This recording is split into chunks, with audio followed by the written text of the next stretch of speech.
앞에서 주님께서 내 안에 거하라 나도 너희 안에 거하리라고 말씀하셨습니다.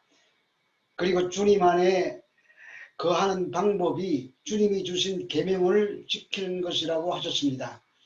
이처럼 그 계명을 지켜 주님 안에 거하면 주님으로부터 사랑을 받게 되고, 그 사랑을 받으면 모든 걱정 근심으로부터 벗어나 참된 평안과 더불어 한없는 기쁨을 누리게 된다는 말씀입니다. 그러나 우리는 그 계명을 지킬 수 없는 자들입니다. 그저 참 포도나무이신 주님께 붙어있는 것밖에는 할 수 있는 것이 없습니다. 그런데 우리가 사는 이 세상은 온통 뒤죽박죽입니다. 지구촌 어디에도 평안이 없고 기쁨이 없습니다. 유럽에서는 홍수가 나서 수많은 사람이 죽고 살던 터전을 잃어버렸습니다. 미국에서는 불이 나서 온 대지를 불태우고 있으며, 남아공에서는 폭동이 일어나 도둑질과 방화로 무법청지가 되었습니다. 미얀마는 군부의 총칼 아래 자유를 잃고 죽어가는 불쌍한 국민들의 아우성 소리가 지금 여기까지 들려오고 있습니다. 거기에다가 코로나19의 세력은 점점 더 강해져서 죽는 사람이 수없이 많고, 제3세계에서는 기아로 굶어 죽어가는 사람들도 수없이 많습니다. 이처럼 온 세상은 아수라장입니다. 여기에 참된 평안과 기쁨을 누릴 곳은 그 어디에도 없어 보입니다. 그러나 주님의 사랑 안에는 그 평안과 그 기쁨이 있습니다.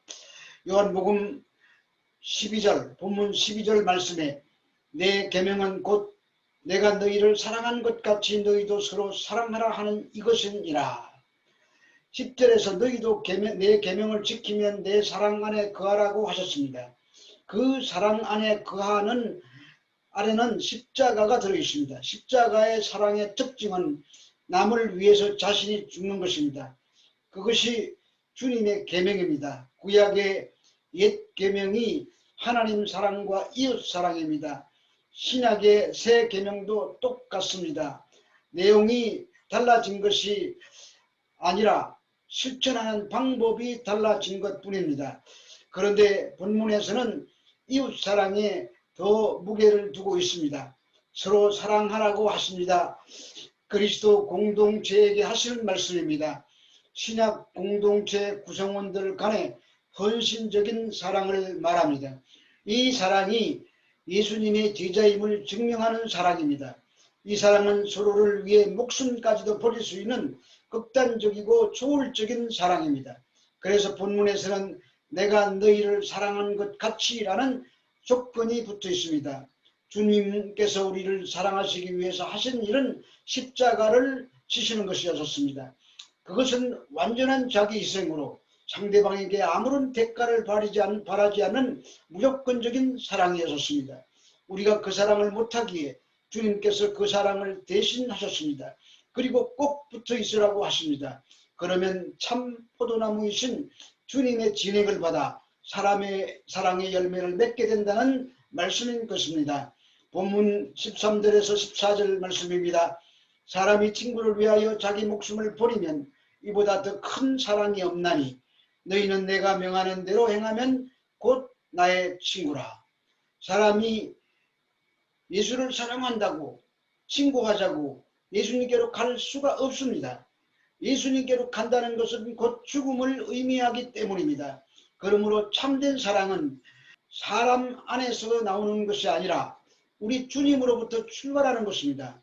성도는 예배당에 올 때 언제나 십자가를 보고서 옵니다. 그런데 그 십자가가 어떤 교인에게는 부적처럼 보일 것입니다. 십자가로 이 세상의 모든 애군을 물리치고 문제를 해결받고 배부르고 출세하려 하는 자들에게는 십자가가 도깨비방망이요 부적일 뿐입니다. 십자가는 예수님께서 너와 내가 십자가에 올라가 함께 죽자는 죽음으로의 초대입니다. 그리고 너희가 이 세상의 삶의 원리로 살면 정령 죽을 것이라는 경고입니다. 따라서 나와 함께 죽는 길이 영생을 얻는 길이라는 것을 예수님이 우리에게 깨우치시는 것입니다. 이러한 예수님을 누가 선뜻 나서서 친구하겠다고 나서는 사람이 없을 것입니다. 그런데 친구를 위하여 할 때 이 위하여라는 전치사 휘페르는 성만찬에서 사용하는 단어입니다. 이 잔은 너희를 위하여 흘리는 나의 언약의 피라고 할 때 이 말을 사용했습니다. 그러므로 친구를 위하는 것은 자신의 죽음을 염두에 둔 그런 의미의 사랑을 말하는 것입니다. 본문 15절에 이제부터는 너희를 종이라 하지 아니하리니 종은 주인이 하는 것을 알지 못함이라. 너희를 친구라 하였노니 내가 내 아버지께 들은 것을 다 너희에게 알게 하였음이라. 예수님과 제자들이 친구가 되는 배경을 설명하십니다. 그 배경, 그 첫째는 종은 주인이 하는 일을 모르지만 이제는 알게 된다는 말입니다. 둘째는 예수님이 아버지께서 들은 모든 것을 이제 그들에게 알려주실 것이기 때문입니다. 그래서 예수님과 친구가 되는 것입니다. 제자들은 더 이상 종으로 부르지 않고 친구라고 하신 이유는 이제 그들이 예수님이 무엇을 하는지 알게 됐고 예수님이 아버지께 들은 모든 것을 알려주시기 때문입니다. 지식의 공유입니다. 지식과 정보를 공유한다는 것은 이제 같은 목적과 사명과 책임을 지게 되는 것을 의미합니다. 이것이 예수님의 목적입니다. 마치 이런 것입니다. 죽음을 앞둔 아버지가 가장 믿을 만한 자식을 불러놓고 이제부터는 내가 가장이야 라고 말하면서 집안의 대를 물려주는 상속과도 같은 것을 말합니다.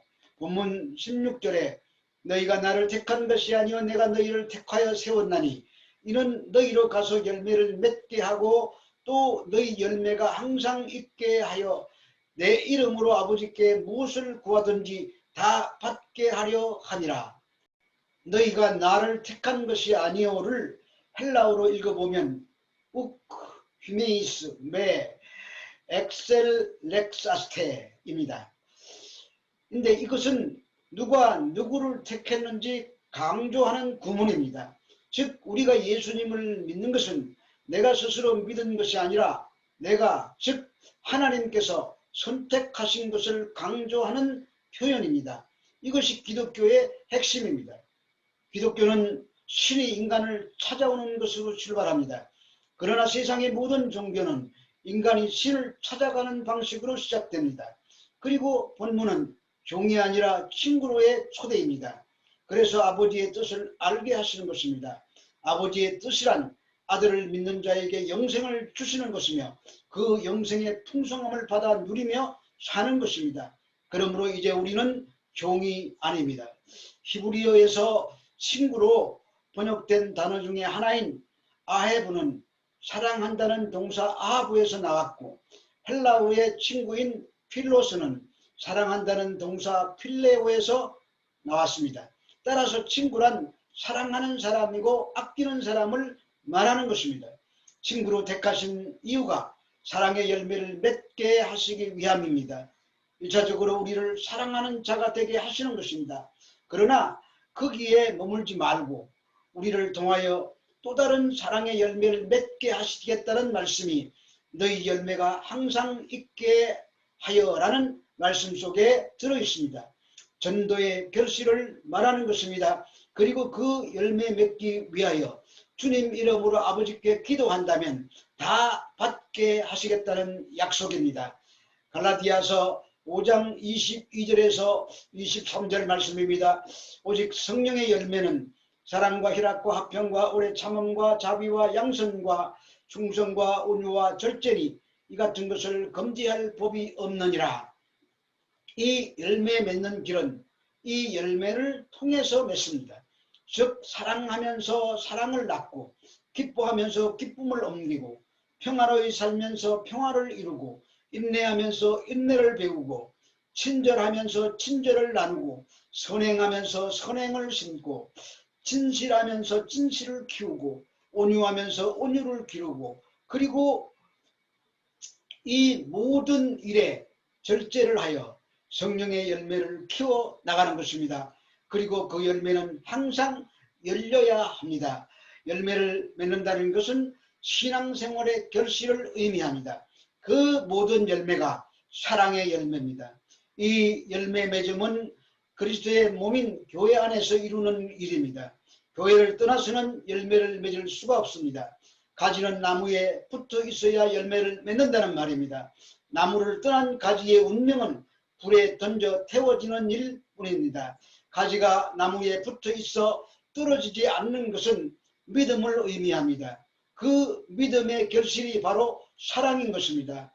우리가 주님의 친구로 선택되어 세움받아 보냄을 받는 이유는 그분이 주신 계명인 사랑을 행하여 그 사랑의 열매를 맺고 그 사랑의 열매가 영원히 떨어지지 않게 하는 것입니다. 오늘 본문 12절과 마지막 17절은 같은 내용입니다. 그리고 그 안에 내용물이 들어있는 구조입니다. 지난번에 말씀드린 샌드위치 구조입니다. 요한복음 15장 17절 말씀을 보겠습니다. 내가 이것을 너희에게 명함은 너희로 서로 사랑하게 하려 함이라. 12절과 같이 서로 사랑하는 것입니다. 그러니까 너희는 서로 사랑하라가 양쪽에 붙어있는 빵 조각이고 그 속에 친구 사랑이라는 안고가 들어있는 구조입니다. 사랑하는데 예수님처럼 사랑하라는 말입니다. 이 친구처럼 사랑은 예수님께서 직접 하셨습니다. 친구인 우리들을 위해서 목숨을 버리신 것입니다. 그러므로 이 사랑은 감성적인 사랑이 아닙니다. 감각적인 사랑은 더욱 아닙니다. 삶으로 실천적으로 나타내는 사랑입니다. 당시 유대인들은 토라를 생명처럼 여겼습니다. 토라가 모세 오경이고 그것이 계명이었기 때문이었습니다. 요한복음이 읽히던 1세기 전후는 극심한 박해의 시기였었습니다. 이때 많은 믿는 자들이 목숨을 잃었습니다. 그들은 죽음을 각오하고 예수를 주님이라고 불렀습니다. 그 시대에 그들에게 친구를 위해 대신 죽는 일은 오늘처럼 낯설고 어려운 일이 아니었었습니다. 그러나 오늘날에는 그렇게 사랑하기가 어렵습니다. 그런데 사랑하는 방법이 있습니다. 주님께 붙어 있는 것입니다. 말씀과 믿음으로 붙어 있으면 친구를 위하여 목숨을 버리는 그 사랑의 열매가 예수님으로 인하여 우리들의 삶에 맺히게 될 것입니다. 그것이 친구를 위하여 목숨을 버리는 사랑이 되는 것입니다. 주님이 다 하셨지만 우리는 서로 사랑하는 것입니다. 잘 되지 않을 것입니다. 그러나 주님께 붙어 있으면 그 사랑이 나오게 될 것입니다.